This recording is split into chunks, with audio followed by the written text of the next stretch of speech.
नमस्कार दोस्तों। I hope आप सब अच्छे होंगे। और अभी तक मैंने जो 4 वीडियोस सोशल वर्क के डाले हैं, इसमें वो अलग अलग पेपर्स हैं 2010, 11, 12 के। और अब ये 13 के जून के भी पेपर डाल चुका हूँ। ये 13 का दिसंबर का पेपर है। इसमें बहुत ही इंपॉर्टेंट क्वेश्चन है और ये क्वेश्चन आप लोग इग्नोर मत कीजिएगा, क्योंकि ये वेलफेयर ऑफिसर में भी मिलेगा। और सोशल वर्क के डोमेन में जितनी भी तैयारियां आप कर रहे हो, चाहे वो साइकेट्रिक सोशल वर्क का हो या मेडिकल सोशल सर्विस ऑफिसर का हो, उन सब में ये क्वेश्चन मिलेंगे। और ये बहुत ही इंपॉर्टेंट क्वेश्चन है। यहीं से क्वेश्चन अभी हाल फिलहाल में जो एग्ज़ाम हुआ था यूपी यूएमएस का, कई सारे क्वेश्चन पूछे गए थे। तो ये बहुत ही इंपॉर्टेंट है सोशल वर्क डोमेन के लिए। तो स्टार्ट करते हैं। और स्टार्ट करने से पहले आप लोगों से रिक्वेस्ट है कि अगर अभी तक वीडियो नहीं देखा है तो उसमें जाके प्लेलिस्ट में देख लीजिए। सोशल वर्क का जो है उसमें बहुत सारे आपको पॉइंट्स मिल जाएंगे जो आपको लगेगा कि हाँ ये मेरा मिस था। ठीक है, तो अब बहुत ज़्यादा थियरी पढ़ने का समय नहीं है, पीवाईक्यू सॉल्व करते रहिए। तो स्टार्ट करते हैं। जो इंग्लिश वाले हैं वो लेफ़्ट साइड में देखें और जो हिंदी वाले हैं वो राइट साइड में देखें। उसको भी मैंने मार्क कर रखा है रेड पेन से, और ये इधर ग्रीन पेन से है इंग्लिश वाला। तो स्टार्ट करते हैं। फर्स्ट क्वेश्चन है, ब्लॉकिंग अ विश और desire from expression is termed as.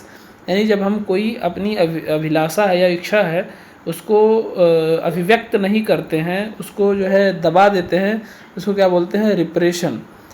Which among the following is not a component of client case work relationship. यानी जो क्लाइंट का और केस वर्क का जो एक रिलेशनशिप है केस वर्कर का, यानी जो प्रोफेशनल सोशल वर्कर है, उसमें एक जो कंपोनेंट है वो कौन सा नहीं है।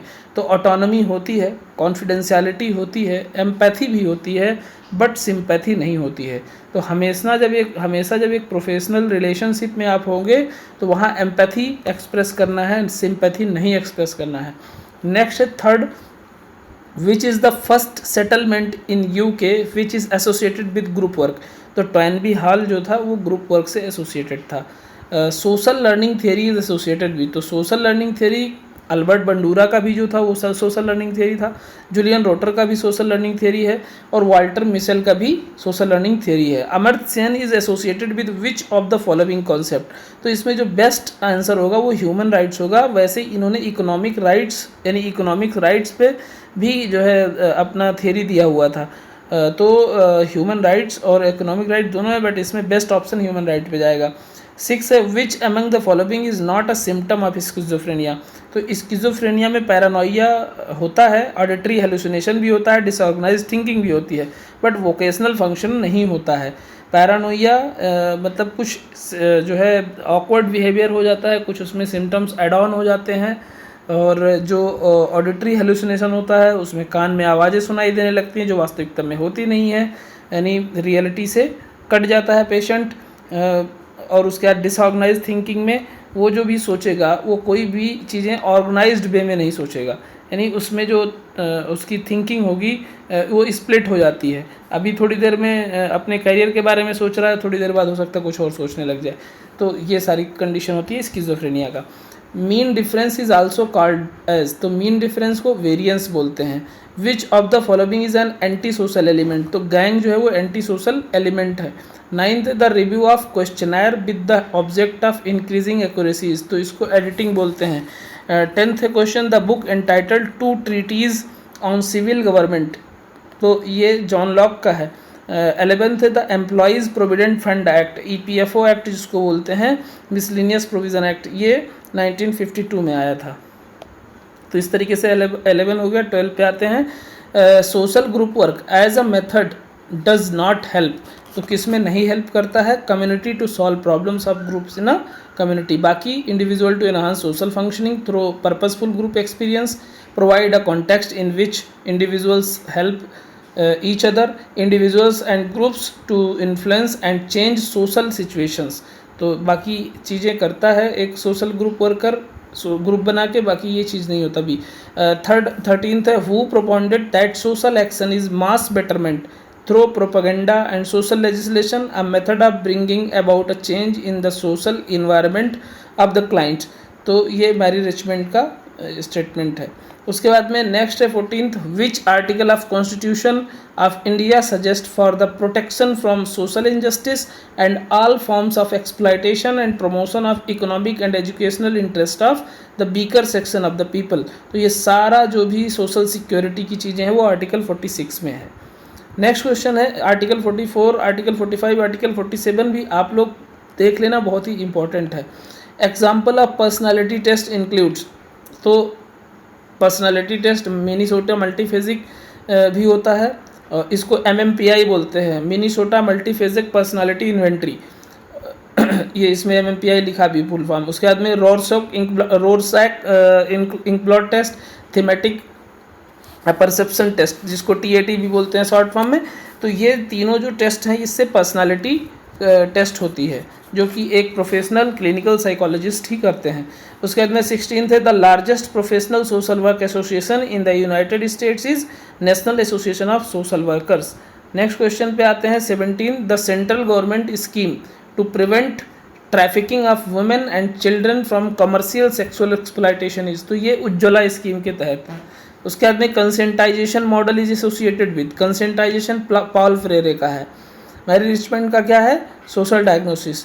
Which among the following is not an award institute by the ministry of labour and employment, तो अर्जुन अवार्ड।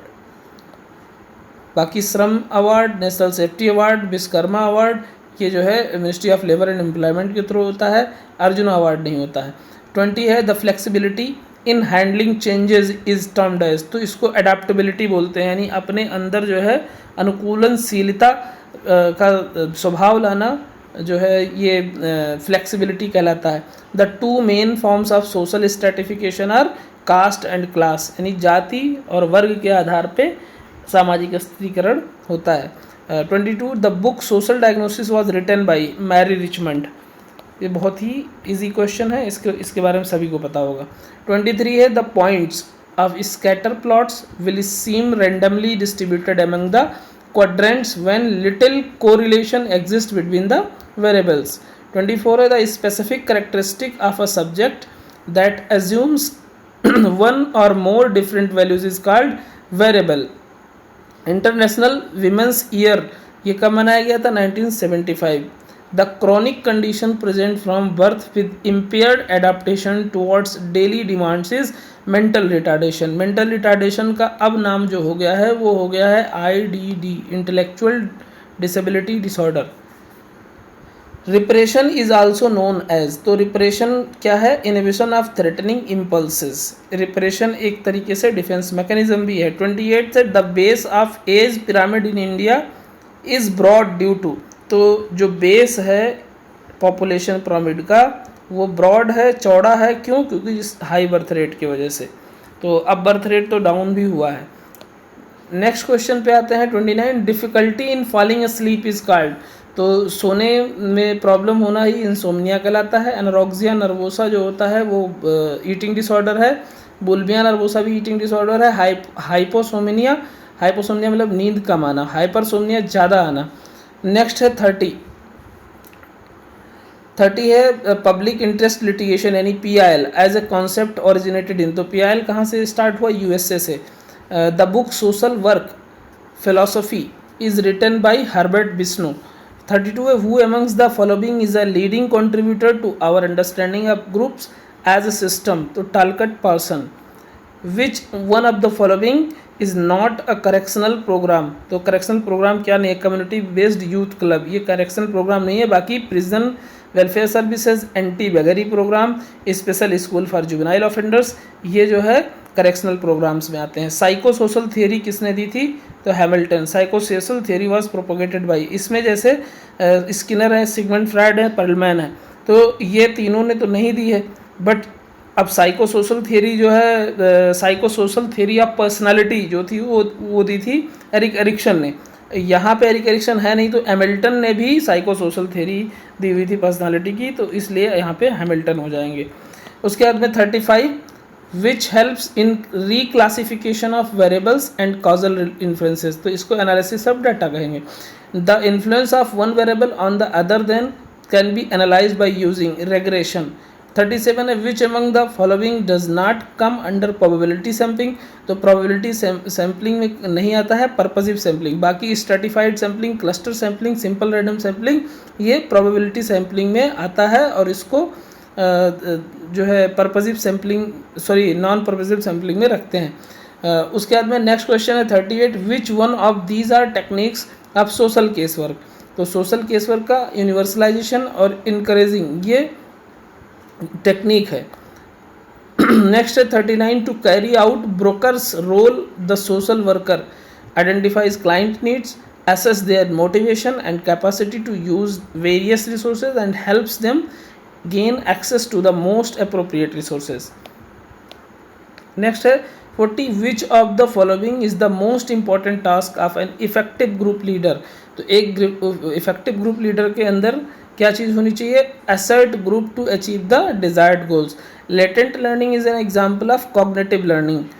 42 है the book entitled the mentality of apes by Wolfgang Kohler is about insight learning. 43 है who amongst the following scholars has described tribal population as submerged humanity, तो ये doctor Das and others का है. 44 है correlation is a statistical tool for discovering and measuring the relationship and expressing it in a brief formula. Next पे आते हैं 45 marriage is defined as, तो marriage कैसे डिफाइन किया गया है, an approved social pattern for establishing a family, a socially sanctioned union of male and female, a contract for production and maintenance of children, तो ये मैरिज को define करता है. The part of mind that lies on reality, तो reality base पे कौन है, ego. Ego किस पे है, रियलिटी पे, यानी रियलिटी प्रिंसिपल पे है. और इड जो है प्लेजर प्रिंसिपल पे है. और सुपर ईगो मोरल प्रिंसिपल, तो ये याद रखना, ये इम्पोर्टेंट है. उसके बाद नेक्स्ट क्वेश्चन है 47 which among the following is not the purpose of human resource planning, तो ह्यूमन रिसोर्स प्लानिंग का क्या पर्पज नहीं है, configuring fix skill setup for the departments in a same manner, same manner में नहीं होना चाहिए. 48 है article 41 of Indian constitution states, तो 41 क्या है, right to education and work.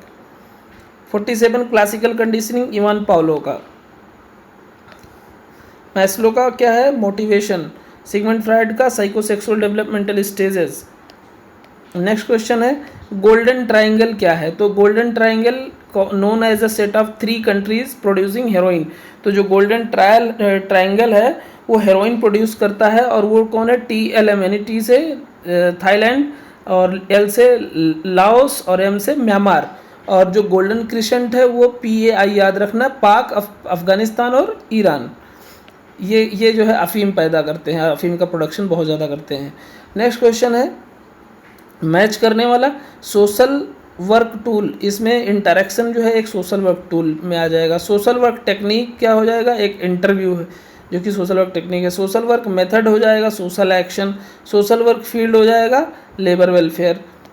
Next question ये भी है मिलान करना, ह्यूमन राइट्स डे कब मनाया जाता है, 10 दिसंबर को. World day of social justice ये मनाया जाता है 20 फरवरी को. वर्ल्ड ह्यूमैनिटेरियन डे मनाया जाता है 19 अगस्त को. वर्ल्ड हेल्थ डे जो कि अभी रिसेंटली मनाया गया 7 अप्रैल को. नेक्स्ट पे आते हैं 53, इसमें भी मैच करने वाला ही है. साइको सोशल थियरी ये सबको पता है, हैमिल्टन की. उसके बाद में साइको एनालिटिकल थियरी ये है सिगमंड फ्राइड की. लर्निंग थियरी यह है थॉर्नडाइक की. बिहेवियर मॉडिफिकेशन थियरी स्किनर की. उसके बाद में फिर ये जो सिम्टम्स दिए हैं एक तरफ से, और एक तरफ दिए हुए हैं मेंटल इलनेस, मतलब हेलुसिनेशन किस में होता है, हेलुसिनेशन फॉल्स परसेप्शन को बोलते हैं. बाइपोलर डिसऑर्डर किसको बोलते हैं, बाइपोलर डिसऑर्डर मूड डिसऑर्डर को बोलते हैं. बाइपोलर में क्या होता है, एक एपिसोड होगा डिप्रेशन का तो एक होगा मैनिया का. उसके बाद में डिमेंशिया एक ऑर्गेनिक साइकोसिस है. और ईटिंग डिसऑर्डर एनोरेक्सिया नर्वोसा. 55 ये भी पूछ रहा है कि one of the following pair is correctly match, तो supervision and education in charity ये given by Jeffrey R Brackett. 56 पे आते हैं ये भी मैच करने का ही है, तो यूनिटरी अप्रोच एडवर्ड ने दिया है, ट्रस्टीशिप अप्रोच गांधी जी ने दिया है, और सिस्टम अप्रोच डनलप ने दिया है, प्लुरलिस्ट अप्रोच जॉन आर कॉमन्स ने दिया है। सबसे इम्पोर्टेंट चीज़ जो आपको इसमें समझना है वो ट्रस्टीशिप थियरी समझना है। ट्रस्टीशिप थियरी ये कहता है कि आप अपने बड़े से संस्थान के सिर्फ मैनेजर हैं, मालिक नहीं। जैसे अगर आप टाटा वाले चाहें कि हम अपनी कंपनी बंद कर दें तो वो चाह करके भी नहीं बंद कर सकते। तो इसीलिए जो है टाटा के जो ऑनर हैं वो अपनी कंपनी में सैलरी लेते हैं। उसके बाद 57 है द इक्वल रिम्यूनरेशन एक्ट 1976 में आया। द वर्कमैन कंपनसेशन एक्ट कब आया? 1923 में। एम्प्लॉइज यानी ESI एक्ट कब आया? 1948 में। The payment of gratuity act आया 1972 में। 58 पे आते हैं, ये असर्शन रीजन का क्वेश्चन है। Every human being has to be regarded as a person with dignity and worth, बिल्कुल सही है। ह्यूमन बीइंग्स आर इंटरडिपेंडेंट, ये भी सही है, यानी मानव एक दूसरे के ऊपर आश्रित है।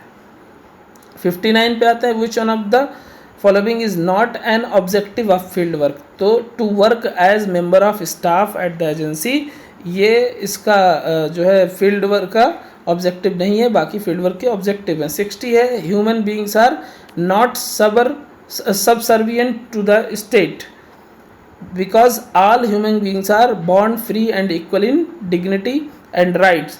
मानव राज्य के जी हुजूरिया नहीं होते हैं। ऑल ह्यूमन बीइंग्स आर यानी सभी मानव गरिमा तथा अधिकारों के संबंध में स्वतंत्र तथा समान जन्म लेते हैं। तो ये is correct and R is correct explanation.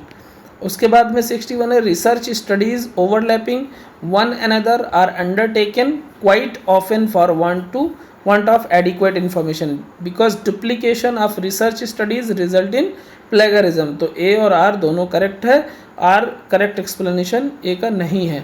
62 है in a simple random sample of a given size all such subsets of the frame are given an equal probability because any given pair of elements has the same chance of selection as any other such pair। तो A और R दोनों सही है और R एक correct explanation भी है।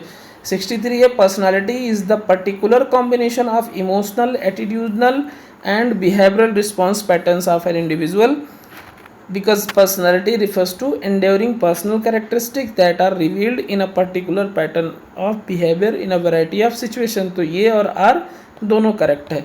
61 पे आते हैं, ये भी असर्शन रीजन का है। The phase and complexity of any group will be the same because social group work supports people to make use of leisure time। तो A is wrong है but R is correct है। The criminal justice system is designed to punish and reform the criminal because the law in India is not victim oriented। तो A और R दोनों सही है but R is not the correct explanation।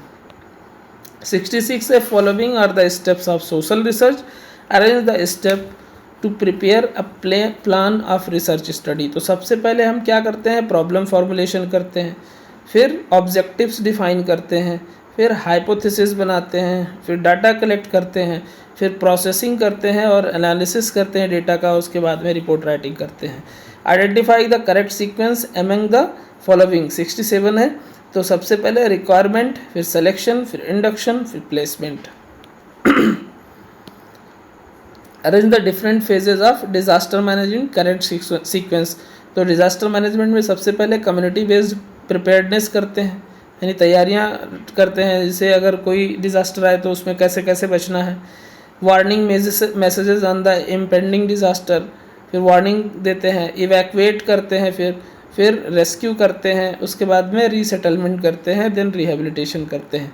69 है arrange the following steps in the proper sequence. तो सबसे पहले क्या करते हैं, attending the call on child helpline, अगर चाइल्ड हेल्पलाइन में आप काम कर रहे हो तो, फिर picking up the child and seeking permission to provide shelter, फिर producing the child before the juvenile justice competent authority with case detail, assessing the child's needs and providing suitable services, and last sending the child to after care home। 70 है ये the list of following days of international observance in the order of their occurrence।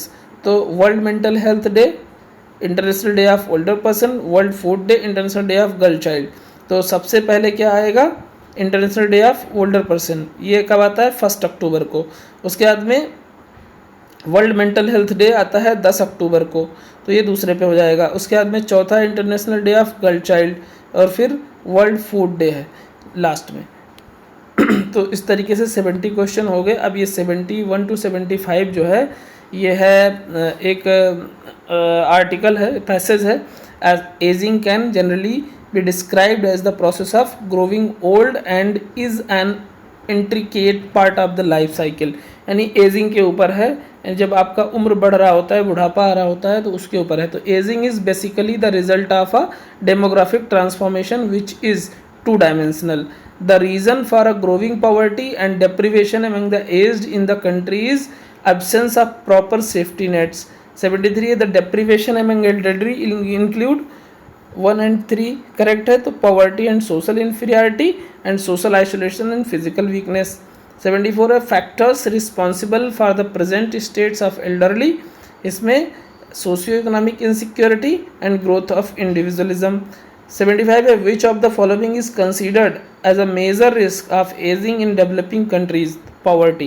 तो इस तरीके से ये paper complete हो गया है। और आप लोगों को ये इनिशिएटिव कैसा लग रहा है ये कमेंट बॉक्स में ज़रूर बताएं। और टेलीग्राम का लिंक दिया हुआ है आपके डिस्क्रिप्शन बॉक्स में, वहाँ पे ज्वाइन करके भी बता सकते हैं। और इंग्लिश हिंदी दोनों को मैं लेके चलने का प्रयास कर रहा हूँ। आप लोग भी कोऑपरेट कीजिए, अच्छे से पढ़ाई कीजिए। और जितने लोग वेलफेयर ऑफिसर का पेपर देना चाह रहे हैं, तैयारी कर रहे हैं, उनके लिए बहुत ही इम्पोर्टेंट है, तो वो भी इसको देख के अपना नोट्स बनाते रहें। मिलते हैं नेक्स्ट वीडियो में। Thank you.